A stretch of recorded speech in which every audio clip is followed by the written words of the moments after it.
ಬೆಳಗಿನ ಜಾವ 3:15 ಪೂರ್ತಿ ದಿನ ನಿದ್ದೆ ಬರಲಿಲ್ಲ.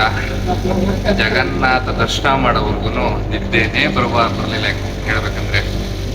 ಈಗ ಆ ಸಮಯ ಹತ್ರ ಬರ್ತಾ ಇದೆ.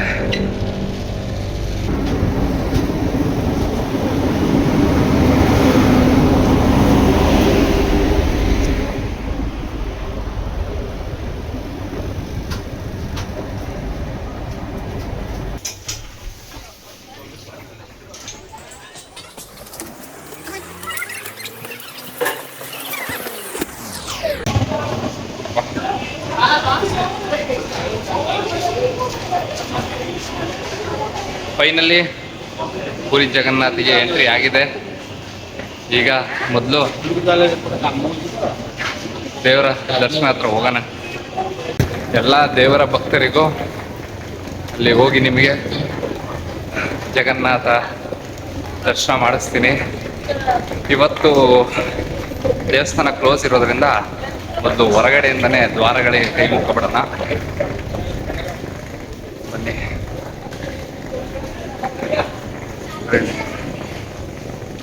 ಇಲ್ಲೊಂದು ಕೈಯಲ್ಲಿ ಲಗೇಜ್, ಒಂದು ಬ್ಯಾಗಲ್ಲಿ ಒಂದು ಲಗೇಜ್ ಇಟ್ಕೊಂಡು ಹೋಯ್ತಾ ಇರೋದಷ್ಟೇ. ಆದರೂ ಕಲಿಯುಗದ ಸ್ವರ್ಗಕ್ಕೆ ಹೆಜ್ಜೆ ಇಟ್ಟಿರೋದೇ ಒಂದು ಖುಷಿ ಆಗದಂಥ ವಿಷಯ. ಇನ್ನು ಅವರ ದರ್ಶನ ಮಾಡಿದ್ಮೇಲೆ ಇನ್ನೇನಿದ್ರು ಜೀವನ ಸಾರ್ಥಕ ಆಗೋದು. ಓಂ ನಮೋ ಭಗವತೆ ವಾಸುದೇವಾಯ ನಮಃ. ಎಲ್ಲ ದೇವರ ಭಕ್ತರಿಗೂ ನನ್ನ ನಮಸ್ಕಾರಗಳು. ನನ್ನ ಕಳೆದ ಎಪಿಸೋಡ್ನಲ್ಲಿ ನೀವು ದ್ವಾರಕಾ ನಗರದ ದ್ವಾರಕಾಧೀಶನಿಂದ ಹಿಡಿದು ನೀಲ ಮಾಧವನವರೆಗೆ ಕಥೆಯನ್ನು ಕೇಳಿದ್ರಿ. ಹಾಗೆ ಅದನ್ನು ನಿಮ್ಮ ಮನಸ್ಸಲ್ಲೂ ಇಟ್ಕೊಂಡಿದ್ದೀರ ಅಂತ ಅಂದ್ಕೊಂಡಿದ್ದೀನಿ. ಆದರೆ ನಾನು ಇವಾಗ ಬಂದಿರುವಂಥ ಜಾಗ ಬಂದು ದ್ವಾಪರ ಯುಗಕ್ಕೆ ಹೋಯ್ತು ಅಂತಂದರೆ ನಮ್ಮ ದ್ವಾರಕ ಇದೆ, ಶ್ರೀಕೃಷ್ಣರದು. ಹಾಗೆ ತ್ರೇತಾಯುಗಕ್ಕೆ ಹೋದರೆ ಅಯೋಧ್ಯೆ ಇದೆ, ರಾಮ ಅವ್ರದ್ದು. ಹಾಗೆ ಸತ್ಯಯುಗಕ್ಕೆ ಹೋಯಿತು ಅಂತಂದರೆ ಉಗ್ರ ನರಸಿಂಹನ ಅವತಾರ. ಆದರೆ ನಮ್ಮ ಕಲಿಯುಗದ ಒಂದು ಪುಣ್ಯ ಕ್ಷೇತ್ರ ಅಂತಂದರೆ ಅದು ಇಂದಿನ ಪುರಿ ಜಗನ್ನಾಥ ಅಂತಲೇ ಹೇಳ್ಬೋದು. ನಾನು ಇವಾಗ ಬಂದಿರುವಂಥದ್ದು ಅದೇ ಪುಣ್ಯ ಕ್ಷೇತ್ರ ಪುರಿ ಜಗನ್ನಾಥಿಗೆ. ಹಾಗೆ ಮೊದಲು ಪುರಿ ಜಗನ್ನಾಥ ದೇವಾಲಯವನ್ನು ನೋಡಿ ತದನಂತರ ನಿಮಗೆಲ್ಲರಿಗೂ ಕಥೆನ ಮುಂದುವರಿಸ್ತೀನಿ. ಹಾಗೆ ವಿಡಿಯೋನ ಮಿಸ್ ಮಾಡದೆ ಪೂರ್ತಿ ನೋಡ್ತಾ ಇರಿ. ವಿದ್ಯಾಪತಿಯ ಮಾತು ಕೇಳಿದ ನಂತರ ವಿಶ್ವವಾಸು ಆ ರಾತ್ರಿ ಮಲಗಲೇ ಇಲ್ಲ. ಅವನ ಮನಸ್ಸಿನಲ್ಲಿ 2 ಯುದ್ಧಗಳು ನಡೆಯುತ್ತಿದ್ದವು. ಒಂದೆಡೆ ತನ್ನ ಪೂರ್ವಜರಿಗೆ ಕೊಟ್ಟ ವಚನ, ನೀಲಮಾಧವನ ದಾರಿ ಯಾರಿಗೂ ತಿಳಿಯಬಾರದು. ಇನ್ನೊಂದೆಡೆ ದೂರದ ದೇಶದಿಂದ ಭಗವಂತನ ದರ್ಶನಕ್ಕಾಗಿ ಬಂದಿದ್ದ ಒಬ್ಬ ನಿಷ್ಕಳಂಕ ಭಕ್ತ. ರಾತ್ರಿ ಮತ್ತಷ್ಟು ಗಾಢವಾಯಿತು. ಬೆಂಕಿಯ ಜ್ವಾಲೆಗಳು ನಿಧಾನವಾಗಿ ಆರತೊಡಗಿದವು. ಆ ಸಮಯದಲ್ಲಿ ವಿಶ್ವವಾಸುವಿನ ಮಗಳು ಲಲಿತಾ ತಂದೆ ಹತ್ತಿರ ಬಂದು ನಿಧಾನವಾಗಿ ಕೇಳಿದಳು, ಅಪ್ಪ, ನಿಮ್ಮ ಮನಸ್ಸು ಯಾಕೆ ಇಷ್ಟು ಭಾರವಾಗಿದೆ? ವಿಶ್ವವಾಸು ದೀರ್ಘ ನಿಟ್ಟುಸಿರು ಬಿಟ್ಟರು. ಮಗಳೇ, ಆ ಯಾತ್ರಿಕ ಸಾಮಾನ್ಯ ಮನುಷ್ಯನಂತೆ ಕಾಣುತ್ತಿಲ್ಲ. ಅವನ ಕಣ್ಣುಗಳಲ್ಲಿ ಸ್ವಾರ್ಥ ಕಾಣುತ್ತಿಲ್ಲ. ಅಲ್ಲಿ ಭಗವಂತನ ದರ್ಶನಕ್ಕಾಗಿ ತವಕ ಮಾತ್ರ ಕಾಣುತ್ತಿದೆ. ಆಗ ಲಲಿತಾ ಸ್ವತಃ ಹೊತ್ತು ಮೌನವಾಗಿದ್ದಳು. ನಂತರ ಮುಗುಳ್ನಗುತ್ತಾ ಹೇಳಿದಳು, ಅಪ್ಪ, ದರ್ಶನ ಕೊಡುವುದು ನಾವಲ್ಲ, ದರ್ಶನ ಕೊಡುವವರು ನೀಲಮಾಧವ. ಅವರಿಗೆ ಇಷ್ಟವಿಲ್ಲದಿದ್ದರೆ ಯಾರೂ ಅವರನ್ನು ನೋಡಲು ಸಾಧ್ಯವಿಲ್ಲ. ಆದರೆ ಅವರಿಗೆ ಇಷ್ಟವಿದ್ದರೆ ಯಾರೂ ಅದನ್ನು ತಡೆಯಲು ಸಾಧ್ಯವಿಲ್ಲ. ಭಕ್ತರೇ, ಕೆಲವೊಮ್ಮೆ ಭಗವಂತನ ಉತ್ತರ ಮಂತ್ರಗಳಲ್ಲಿ ಬರುವುದಿಲ್ಲ, ಒಬ್ಬ ಭಕ್ತನ ಸರಳ ಮಾತಿನಲ್ಲಿ ಬರುತ್ತದೆ. ಆ ಒಂದು ಮಾತು ವಿಶ್ವವಾಸುವಿನ ಮನಸ್ಸನ್ನು ಬದಲಿಸಿತು.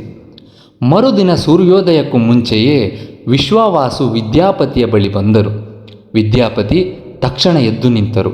ಅವರ ಕಣ್ಣುಗಳಲ್ಲಿ ನಿರೀಕ್ಷೆ ತುಂಬಿಕೊಂಡಿತ್ತು. ವಿಶ್ವವಾಸು ಮೊದಲ ಬಾರಿಗೆ ಒಂದು ಸಣ್ಣ ನಗು ನಕ್ಕರು. ವಿದ್ಯಾಪತಿ, ನಾನು ನಿನ್ನನ್ನು ಕರೆದುಕೊಂಡು ಹೋಗುತ್ತೇನೆ. ವಿದ್ಯಾಪತಿಯ ಮುಖದಲ್ಲಿ ವರ್ಣಿಸಲಾಗದ ಸಂತೋಷ. ಆದರೆ ವಿಶ್ವವಾಸು ತಮ್ಮ ಮಾತನ್ನು ಮುಂದುವರಿಸಿದರು. ಆದರೆ ಒಂದು ಷರತ್ತು, ಇಲ್ಲಿಂದ ಮುಂದೆ ನಿನ್ನ ಕಣ್ಣುಗಳನ್ನು ಕಟ್ಟಲಾಗುತ್ತದೆ. ದಾರಿ ನಿನಗೆ ಗೊತ್ತಾಗಬಾರದು. ನೀನು ಕೇವಲ ನನ್ನ ಹೆಜ್ಜೆಗಳನ್ನು ಮಾತ್ರ ಅನುಸರಿಸಬೇಕು. ವಿದ್ಯಾಪತಿ ಒಂದು ಕ್ಷಣವೂ ಯೋಚಿಸಲಿಲ್ಲ. ಅವರು 2 ಕೈಗಳನ್ನು ಜೋಡಿಸಿ ತಲೆಯನ್ನು ಬಾಗಿಸಿ ಹೇಳಿದರು, ನನ್ನ ಕಣ್ಣುಗಳು ಮುಚ್ಚಿದರೂ ಪರವಾಗಿಲ್ಲ, ನನ್ನ ಹೃದಯ ಮಾತ್ರ ನನ್ನ ಪ್ರಭುವಿನ ಕಡೆ ತೆರೆದಿರಬೇಕು. ವಿಶ್ವವಾಸು ಒಂದು ಉದ್ದನೆಯ ಬಟ್ಟೆಯನ್ನು ತೆಗೆದುಕೊಂಡರು. ನಿಧಾನವಾಗಿ ವಿದ್ಯಾಪತಿಯ ಕಣ್ಣುಗಳನ್ನು ಕಟ್ಟಿದರು. ಆ ಕ್ಷಣದಿಂದ ಒಬ್ಬ ಮನುಷ್ಯನ ಕಣ್ಣುಗಳು ಮುಚ್ಚಿದವು. ಆದರೆ ಒಬ್ಬ ಭಕ್ತನ ನಂಬಿಕೆ ಇನ್ನಷ್ಟು ತೆರೆದುಕೊಂಡಿತು. ಇದೇ ರಥಯಾತ್ರೆ ಹೋಗೋ ದಾರಿ. ಇವಾಗ ಪೂರ್ತಿ ಖಾಲಿ ಇದೆ. ಇದೇ 3 ದಿನ ಕಳೆದ್ರೆ ಜನ ಚಂಗುಳಿನೇ ಸ್ಟಾರ್ಟ್ ಆಗ್ಬಿಟ್ಟಿರುತ್ತೆ.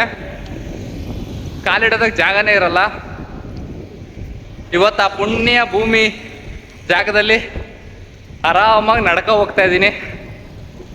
ಇನ್ನು 3 ದಿನ ಆದಮೇಲೆ ಭಗವಂತನ ಆಶೀರ್ವಾದ ಅವ್ರ ಎದುರುಗಡೆ ನೋಡೋದು ಕಾಯ್ತಾ ಇದ್ದೀವಿ. ಹಾಗೆ ನಿಮಗೂ ದರ್ಶನ ಮಾಡಿಸ್ತೀನಿ ಅಂದಿರೋದ್ರಿಂದ ನೀವು ಕಾಯ್ತಾ ಇರ್ತೀರಾ. ನೋಡೋಣ, ಇನ್ನೇನು 500 ಮೀಟ್ರಲ್ಲಿ ನನಗೆ ದೇವಸ್ಥಾನ ಕಾಣಿಸ್ತಾ ಇದೆ. ಖಾಲಿ ಇದ್ದಲ್ಲೇ ಒಂದ್ಸಲ ದರ್ಶನ ಮಾಡ್ಕೊಂಬಿಟ್ರೆ ಒಳ್ಳೇದು. ಬನ್ನಿ ಹೋಗಿ ದರ್ಶನ ಮಾಡ್ಕೊಂಡು ಮುಂದಿನ ಕಥೆನ ಶುರು ಮಾಡೋಣ. ವಿದ್ಯಾಪತಿಯ ಕಣ್ಣುಗಳು ಕಟ್ಟಲ್ಪಟ್ಟಿದ್ದವು. ಅವನಿಗೆ ಮುಂದೆ ಏನಿದೆ ಎಂಬುದು ಕಾಣುತ್ತಿರಲಿಲ್ಲ. ಆದರೆ ಅವನ ಪ್ರತಿಯೊಂದು ಹೆಜ್ಜೆಯಲ್ಲೂ ಒಂದೇ ಒಂದು ನಂಬಿಕೆ, ನನ್ನ ಪ್ರಭು ನನ್ನನ್ನು ಕರೆಯುತ್ತಿದ್ದಾರೆ. ಭಕ್ತರೇ, ಕೆಲವೊಮ್ಮೆ ಭಗವಂತನನ್ನು ತಲುಪಲು ಕಣ್ಣುಗಳು ಬೇಕಾಗುವುದಿಲ್ಲ, ನಂಬಿಕೆ ಇದ್ದರೆ ಸಾಕು. ಆ ದಿನ ವಿದ್ಯಾಪತಿ ಕಣ್ಣುಗಳಿಂದ ನಡೆಯುತ್ತಿರಲಿಲ್ಲ, ಭಕ್ತಿಯಿಂದ ನಡೆಯುತ್ತಿದ್ದರು. ವಿಶ್ವವಾಸು ಮುಂದೆ ನಡೆಯುತ್ತಿದ್ದರು, ಹಿಂದೆ ವಿದ್ಯಾಪತಿ. ದಟ್ಟವಾದ ಕಾಡು, ಮುಳ್ಳಿನ ಗಿಡಗಳು, ಜಲಪಾತದ ಶಬ್ದ, ಬೆಟ್ಟದ ದಾರಿಗಳು, ಗಾಳಿಯ ಸದ್ದು ಎಲ್ಲವೂ ಒಂದು ರಹಸ್ಯವನ್ನು ಕಾಪಾಡುವಂತೆ ಭಾವಸವಾಗಿದ್ದವು. ಗಂಟೆಗಳ ಕಾಲ ಅವರು ನಡೆಯುತ್ತಲೇ ಇದ್ದರು.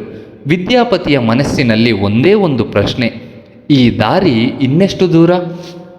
ಆದರೆ ಅವರು ಕೇಳಲಿಲ್ಲ, ಏಕೆಂದರೆ ನಿಜವಾದ ಭಕ್ತನಿಗೆ ತಲುಪುವ ಜಾಗ ಮುಖ್ಯ, ದೂರವಲ್ಲ. ಸ್ವಲ್ಪ ಸಮಯದ ನಂತರ ವಿದ್ಯಾಪತಿ ಒಂದು ವಿಚಿತ್ರ ವಿಷಯವನ್ನು ಗಮನಿಸಿದರು. ಗಾಳಿಯಲ್ಲಿ ಅದೇ ದಿವ್ಯ ಪರಿಮಳ, ಚಂದನ, ತುಳಸಿ, ಕಮಲದ ಹೂ ಮತ್ತು ಯಜ್ಞದ ಹೋಮದ ಸುಗಂಧ. ಆ ಪರಿಮಳ ಪ್ರತಿ ಹೆಜ್ಜೆಯಲ್ಲೂ ಹೆಚ್ಚಾಗುತ್ತಿತ್ತು.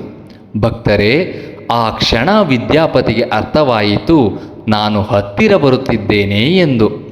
ಆದರೆ ಅದೇ ಸಮಯದಲ್ಲಿ ಒಂದು ಆಲೋಚನೆ ಅವರ ಮನಸ್ಸಿನಲ್ಲಿ ಮಿಂಚಿನಂತೆ ಹೊಳೆಯಿತು. ಇಂದು ನಾನು ಈ ದಾರಿಯನ್ನು ನೋಡಲಾಗುತ್ತಿಲ್ಲ, ನಾಳೆ ರಾಜ ಇಂದ್ರದ್ಯುಮ್ನನನ್ನು ಹೇಗೆ ಕರೆದುಕೊಂಡು ಬರಲಿ? ಕ್ಷಣಕಾಲ ವಿದ್ಯಾಪತಿ ಮೌನವಾಗಿದ್ದರು. ನಂತರ ಯಾರಿಗೂ ತಿಳಿಯದಂತೆ ತಮ್ಮ ಸೊಂಟಕ್ಕೆ ಕೈ ಇಟ್ಟುಕೊಂಡು ಒಂದು ಚಿಕ್ಕ ಚೀಲವನ್ನು ನಿಧಾನವಾಗಿ ಬಿಚ್ಚಿದರು. ಅದರೊಳಗಡೆ ಸಾಸಿವೆ ಬೀಜಗಳಿದ್ದವು. ಪ್ರತಿ ಹೆಜ್ಜೆಯಲ್ಲೂ ಯಾರಿಗೂ ತಿಳಿಯದಂತೆ ಒಂದೊಂದು ಸಾಸಿವೆ ಬೀಜವನ್ನು ನೆಲದ ಮೇಲೆ ಬೀಳಿಸುತ್ತಾ ಸಾಗಿದರು. ಅದು ವಿಶ್ವವಾಸುಗೆ ಕಾಣಲಿಲ್ಲ, ಏಕೆಂದರೆ ಇತಿಹಾಸ ಆ ಚಿಕ್ಕ ಬೀಜಗಳನ್ನು ಗಮನಿಸುತ್ತಿತ್ತು. ಭಕ್ತರೇ, ಕೆಲವೊಮ್ಮೆ ಒಂದು ಸಣ್ಣ ಬೀಜ ಇಡೀ ಇತಿಹಾಸವನ್ನೇ ಬದಲಿಸುತ್ತದೆ.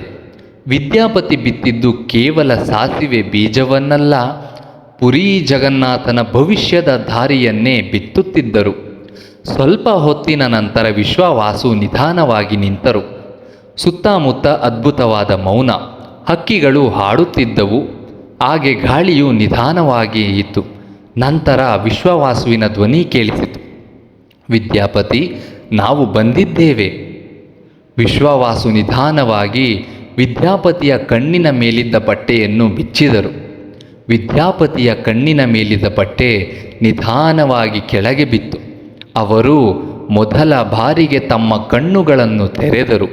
ಆ ಕ್ಷಣ ಅವರ ಕಣ್ಣುಗಳು ನೋಡಿದ್ದು ಒಂದು ಕಲ್ಲಿನ ವಿಗ್ರಹವಲ್ಲ, ಒಂದು ದೇವಸ್ಥಾನವೂ ಅಲ್ಲ, ಸಾಕ್ಷಾತ್ ಪರಬ್ರಹ್ಮನ ದಿವ್ಯ ಸಾನ್ನಿಧ್ಯ. ಭಕ್ತರೇ, ಆ ದೃಶ್ಯವನ್ನು ಪದಗಳಲ್ಲಿ ವರ್ಣಿಸುವುದು ಅಸಾಧ್ಯ.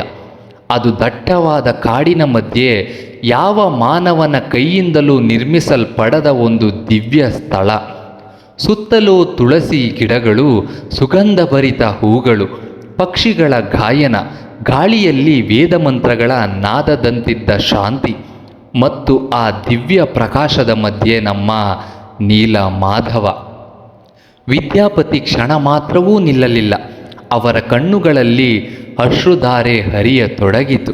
ಅವರು ಓಡಿ ಬಂದು ಸಾಷ್ಟಾಂಗ ನಮಸ್ಕಾರ ಮಾಡಿದರು.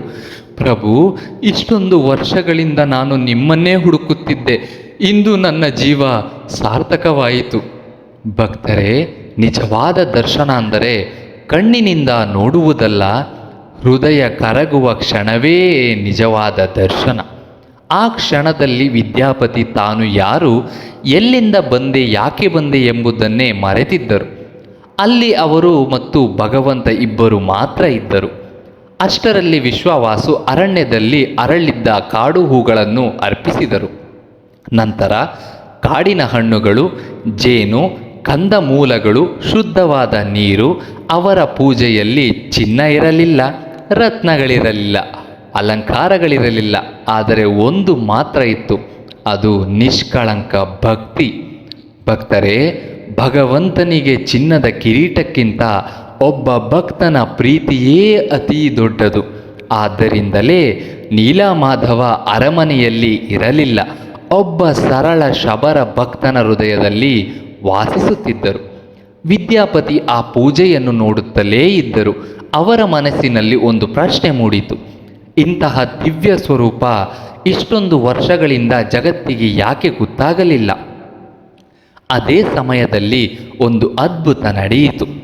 ಒಂದು ಕಾಗೆ ಮರದ ಕೊಂಬೆಯಿಂದ ಕೆಳಗೆ ಬಿತ್ತು. ನೇರವಾಗಿ ಆ ಪವಿತ್ರ ತೀರ್ಥವಿದ್ದ ಸಣ್ಣ ಕೊಳಕ್ಕೆ ಬಿದ್ದಿತು. ಕ್ಷಣ ಮಾತ್ರದಲ್ಲಿ ಅದರ ದೇಹ ನಿಶ್ಚಲವಾಯಿತು. ಆದರೆ ವಿದ್ಯಾಪತಿ ತಮ್ಮ ಕಣ್ಣಾರೆ ನೋಡಿದರೂ ಆ ಕಾಗೆಯ ದೇಹದಿಂದ ಒಂದು ದಿವ್ಯ ಜ್ಯೋತಿ ಹೊರಬಂದು ಆಕಾಶದ ಕಡೆ ಲೀನವಾಯಿತು. ವಿದ್ಯಾಪತಿ ಬೆಚ್ಚಿಬಿದ್ದರು.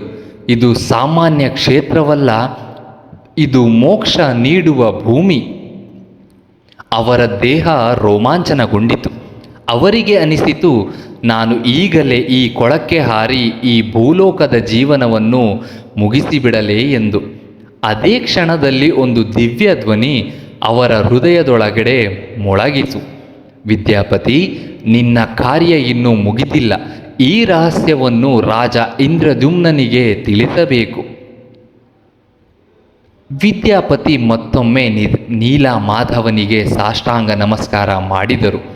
ಅವರ ಕಣ್ಣುಗಳಿಂದ ನಿರಂತರವಾಗಿ ಕಣ್ಣೀರು ಹರಿಯುತ್ತಿತ್ತು. ಆ ಕಣ್ಣೀರು ದುಃಖದ್ದಲ್ಲ, ಅದು ಒಬ್ಬ ಭಕ್ತನ ಜೀವನ ಸಾರ್ಥಕವಾದ ಸಂತೋಷದ ಕಣ್ಣೀರು. ವಿಶ್ವವಾಸು ನಿಧಾನವಾಗಿ ವಿದ್ಯಾಪತಿಯ ಭುಜದ ಮೇಲೆ ಕೈಯಿಟ್ಟರು. ವಿದ್ಯಾಪತಿ, ಈಗ ಹೊರಡೋಣ? ವಿದ್ಯಾಪತಿ ನೀಲಮಾಧವನ ಕಡೆ ಮತ್ತೊಮ್ಮೆ ನೋಡಿದರು. ಅವರ ಮನಸ್ಸು ಅಲ್ಲಿಂದ ಹೊರಡಲು ಸಿದ್ಧವಾಗಿರಲಿಲ್ಲ. ಆದರೆ ಕರ್ತವ್ಯ ಭಕ್ತಿಗಿಂತ ಚಿಕ್ಕದ್ದಲ್ಲ. ಮತ್ತೊಮ್ಮೆ ಅವರ ಕಣ್ಣುಗಳನ್ನು ಕಟ್ಟಲಾಯಿತು. ವಾಪಸ್ ಅದೇ ಕಾಡಿನ ದಾರಿ, ಅದೇ ಬೆಟ್ಟಗಳು, ಅದೇ ನದಿಗಳು. ಆದರೆ ಈ ಬಾರಿ ವಿದ್ಯಾಪತಿಯ ಮನಸ್ಸು ಬದಲಾಗಿತ್ತು. ಏಕೆಂದರೆ ಈಗ ಅವರು ಭಗವಂತನನ್ನು ನೋಡಿದ್ದರು. ಭಕ್ತರೇ, ಒಮ್ಮೆ ಭಗವಂತನ ದರ್ಶನವಾದರೆ ಜೀವನ ಮೊದಲಿನಂತೆ ಇರುವುದಿಲ್ಲ. ವಿದ್ಯಾಪತಿಯು ಮೊದಲಿನ ವಿದ್ಯಾಪತಿಯಾಗಿರಲಿಲ್ಲ. ಹಳ್ಳಿಗೆ ತಲುಪಿದ ನಂತರ ವಿಶ್ವವಾಸು ನಿಧಾನವಾಗಿ ಹೇಳಿದರು, ಇಂದು ನೀನು ನೋಡಿದ್ದು ಯಾರಿಗೂ ಹೇಳಬಾರದು. ನೀಲಮಾಧವ ಯಾರನ್ನು ಕರೆಯುತ್ತಾರೋ ಅವರಿಗೆ ಮಾತ್ರ ದರ್ಶನ ಕೊಡುತ್ತಾರೆ. ವಿದ್ಯಾಪತಿ ಮೌನವಾಗಿ ತಲೆಬಾಗಿದರು. ಆದರೆ ಅವರ ಮನಸ್ಸಿನೊಳಗಡೆ ರಾಜ ಇಂದ್ರದ್ಯುಮ್ನನ ಮುಖ ಮೂಡುತ್ತಿತ್ತು. ಆ ರಾಜ ಇಷ್ಟೊಂದು ವರ್ಷಗಳಿಂದ ಕಾಯುತ್ತಿದ್ದಾರೆ, ಈ ಸತ್ಯವನ್ನು ನಾನು ಹೇಗೆ ಮರೆಮಾಚಲಿ?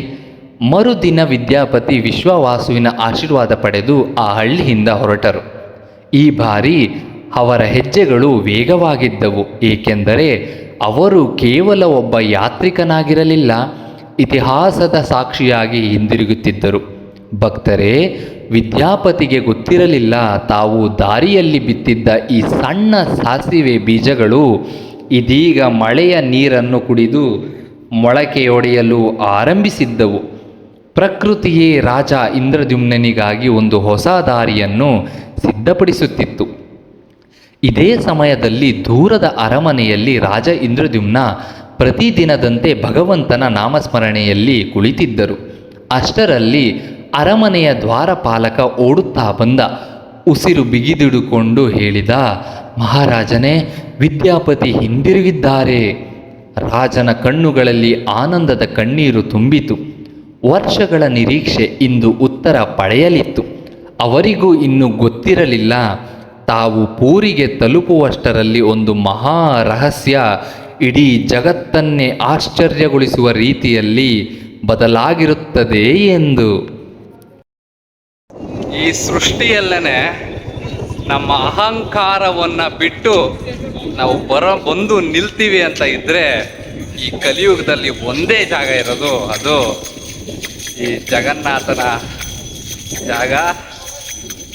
ಈ ಅಂಥ ಪವಿತ್ರವಾದ ಜಾಗದ ಮುಂದೆ ನಾನಿವಾಗ ಬಂದಿದ್ದೀನಿ.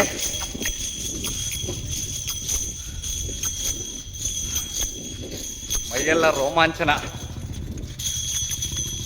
ನೋಡ್ಕೊಳ್ರೆ, ನಮ್ಮ ಅಹಂಕಾರ ತ್ಯಜಿಸುವಂತಹ ಜಾಗವನ್ನು.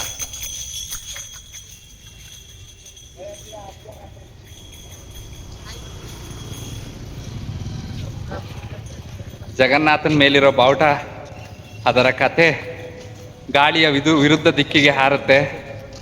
ಹಾಗೆ ಈ ಜಾಗದಲ್ಲಿ ಒಂದೇ ಒಂದು ಪಕ್ಷಿ ಕೂಡ ಬರಲ್ಲ. ಎಲ್ಲ ಕಥೆನೂ ನಾನು ನಿಮಗೆ ತಿಳಿಸ್ಕೊಡ್ತೀನಿ. ಹಾಗೆ ಈ ಸುದರ್ಶನ್ ಚಕ್ರ ಇದೆಯಲ್ಲ, ಯಾವುದೇ 4 ದಿಕ್ಕಿನಿಂದ ನೋಡಿದ್ರೂ ಕೂಡ ಒಂದೇ ಕಡೆ ನಮ್ಮನ್ನು ನೋಡುತ್ತೆ. ಅದರದ್ದು ಪ್ರತಿಯೊಂದು ತುಣುಕನ್ನು ನಾನು ನಿಮ್ಗೆ ತೋರಿಸ್ತೀನಿ.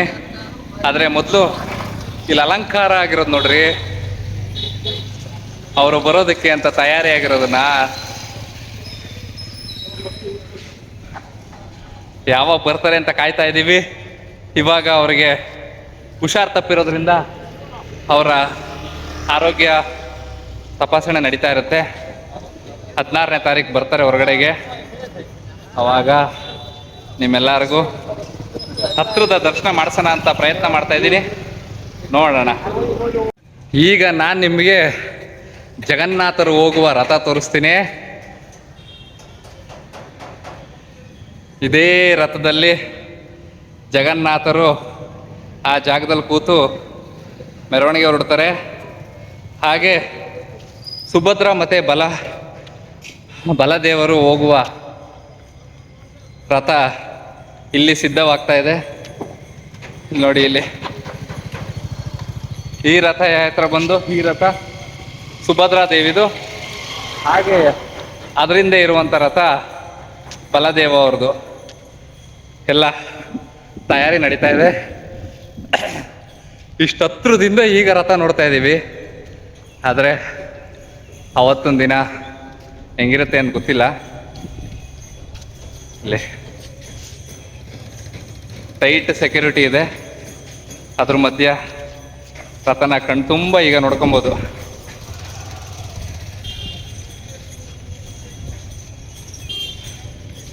ಪೇಂಟಿಂಗ್ ಎಲ್ಲ ತುಂಬ ಚೆನ್ನಾಗಿ ಮಾಡ್ತಾ ಇದ್ದಾರೆ. ವಿದ್ಯಾಪತಿ ರಾಜ ಇಂದ್ರದ್ಯುಮ್ನನ ಮುಂದೆ ಬಂದು ಸಾಷ್ಟಾಂಗ ನಮಸ್ಕಾರ ಮಾಡಿದರು. ರಾಜ ತಕ್ಷಣವೇ ಅವರನ್ನು ಎಬ್ಬಿಸಿದರು. ಅವರ ಧ್ವನಿ ನಡುಗುತ್ತಿತ್ತು. ವಿದ್ಯಾಪತಿ, ನನ್ನ ಪ್ರಭುವಿನ ದರ್ಶನ ಸಿಕ್ಕಿತೆ? ವಿದ್ಯಾಪತಿ ಕ್ಷಣಕಾಲ ಮೌನವಾಗಿ ನಿಂತರು. ಅವರ ಕಣ್ಣುಗಳಿಂದ ಮತ್ತೊಮ್ಮೆ ಕಣ್ಣೀರು ಹರಿಯತೊಡಗಿತು. ಮಹಾರಾಜನೇ, ನಾನು ಕಂಡದ್ದು ಪದಗಳಲ್ಲಿ ಹೇಳಲು ಸಾಧ್ಯವಿಲ್ಲ. ಈ ಭೂಮಿಯ ಮೇಲೆ ನಾನು ಇಷ್ಟು ದಿವ್ಯವಾದ ಸ್ಥಳವನ್ನು ಎಂದಿಗೂ ನೋಡಿಲ್ಲ. ಅಲ್ಲಿ ಸಾಕ್ಷಾತ್ ನೀಲಮಾಧವ ವಿರಾಜಮಾನರಾಗಿದ್ದಾರೆ. ರಾಜ ಇಂದ್ರದ್ಯುಮ್ನ ಇದನ್ನು ಕೇಳುತ್ತಿದ್ದಂತೆಯೇ 2 ಕೈಗಳನ್ನು ಆಕಾಶದ ಕಡೆ ಎತ್ತಿದರು. ಪ್ರಭು, ಇಷ್ಟೊಂದು ವರ್ಷಗಳ ನಂತರ ನನ್ನ ಪ್ರಾರ್ಥನೆಯನ್ನು ಕೇಳಿದ್ದೀಯ. ಆ ದಿನ ಇಡೀ ರಾಜ್ಯದಲ್ಲಿ ಸಂತೋಷದ ವಾತಾವರಣ. ಶಂಖನಾದ, ವೇದಘೋಷ, ಯಜ್ಞ, ದಾನ, ಎಲ್ಲೆಲ್ಲೂ ಒಂದೇ ಸುದ್ದಿ. ರಾಜನು ನೀಲಮಾಧವನ ದರ್ಶನಕ್ಕೆ ಹೊರಡುತ್ತಿದ್ದಾರೆ. ಭಕ್ತರೇ, ಕೆಲವೊಮ್ಮೆ ಒಬ್ಬ ಭಕ್ತನ ಕನಸು ಇಡೀ ರಾಜ್ಯದ ಹಬ್ಬವಾಗುತ್ತದೆ. ಮರುದಿನ ರಾಜ ಇಂದ್ರದ್ಯುಮ್ನ ತಮ್ಮ ಸೇನೆ, ಋಷಿಗಳು, ಪುರೋಹಿತರು ಮತ್ತು ವಿದ್ಯಾಪತಿಯೊಂದಿಗೆ ಆ ಕಾಡಿನ ಕಡೆ ಪ್ರಯಾಣ ಆರಂಭಿಸಿದರು. ದಿನಗಳ ಪ್ರಯಾಣದ ನಂತರ ವಿದ್ಯಾಪತಿ ಒಂದು ಸ್ಥಳದಲ್ಲಿ ನಿಂತರು. ಅವರ ಮುಖದಲ್ಲಿ ಒಂದು ಸಣ್ಣ ನಗು, ಏಕೆಂದರೆ ಮಣ್ಣಿನ ಮೇಲೆ ಸಣ್ಣ ಸಣ್ಣ ಹಳದಿ ಬಣ್ಣದ ಹೂಗಳು ಅರಳಿದ್ದವು. ಅವೇ ಸಾಸಿವೆ ಗಿಡಗಳು. ಭಕ್ತರೇ, ತಾವು ಬಿತ್ತಿದ್ದ ಆ ಸಣ್ಣ ಬೀಜಗಳು ಇಂದು ರಾಜನಿಗೆ ದಾರಿ ತೋರಿಸುತ್ತಿದ್ದವು. ವಿದ್ಯಾಪತಿ ಆ ಗಿಡಗಳನ್ನು ಅನುಸರಿಸುತ್ತಾ ಮುಂದೆ ಸಾಗಿದರು. ರಾಜನು ಅವರ ಹಿಂದೆ ನಡೆದರು. ಸ್ವಲ್ಪ ಸಮಯದ ನಂತರ ಅವರು ಆ ಪವಿತ್ರ ಸ್ಥಳವನ್ನು ತಲುಪಿದರು. ವಿದ್ಯಾಪತಿಯ ಹೃದಯ ಜೋರಾಗಿ ಬಡಿದುಕೊಳ್ಳುತ್ತಿತ್ತು. ಮಹಾರಾಜನೇ, ಇಲ್ಲಿಯೇ ನಾನು ನೀಲಮಾಧವನ ದರ್ಶನ ಪಡೆದಿದ್ದೆ. ಎಲ್ಲರೂ ಆತುರದಿಂದ ಮುಂದೆ ನೋಡಿದರು. ಆದರೆ ಮುಂದೆ ಕಂಡದ್ದು ಒಂದು ಭಯಾನಕ ಮೌನ. ಅಲ್ಲಿ ದೇವಾಲಯ ಇರಲಿಲ್ಲ, ದಿವ್ಯ ಪ್ರಕಾಶ ಇರಲಿಲ್ಲ, ನೀಲಮಾಧವರು ಕೂಡ ಇರಲಿಲ್ಲ. ವಿದ್ಯಾಪತಿ ಅಚ್ಚರಿಯಿಂದ ನಿಂತರು. ಇದು ಇದೇ ಸ್ಥಳ, ಆದರೆ ಪ್ರಭು ಎಲ್ಲಿಗೆ ಹೋದರು? ರಾಜ ಇಂದ್ರದ್ಯುಮ್ನ ಮೊಣಕಾಲಿನ ಮೇಲೆ ಕುಸಿದು ಬಿದ್ದರು. ಅವರ ಕಣ್ಣುಗಳಲ್ಲಿ ಅಸಹಾಯಕತೆ. ವರ್ಷಗಳ ನಿರೀಕ್ಷೆ ಒಂದೇ ಕ್ಷಣದಲ್ಲಿ ಹೊಡೆದು ಹೋಯಿತು.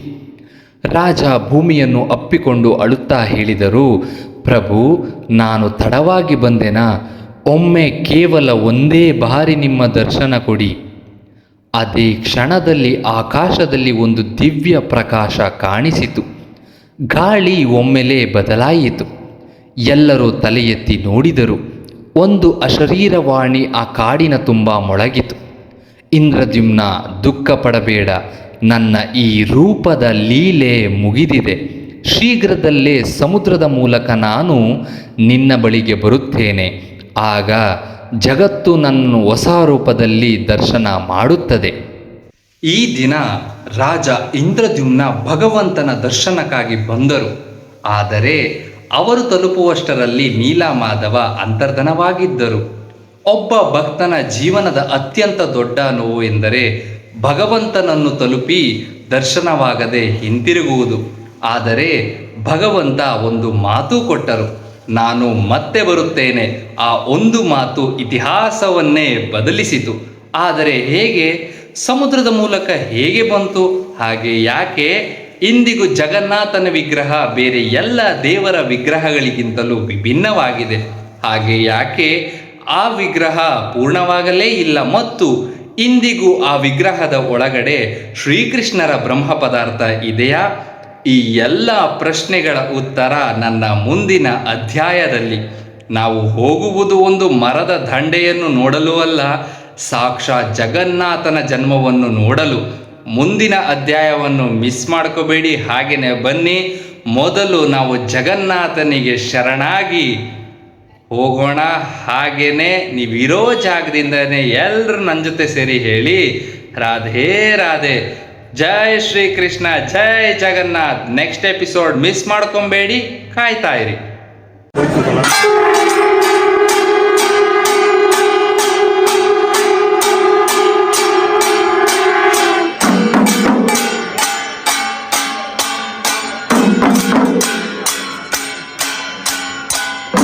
you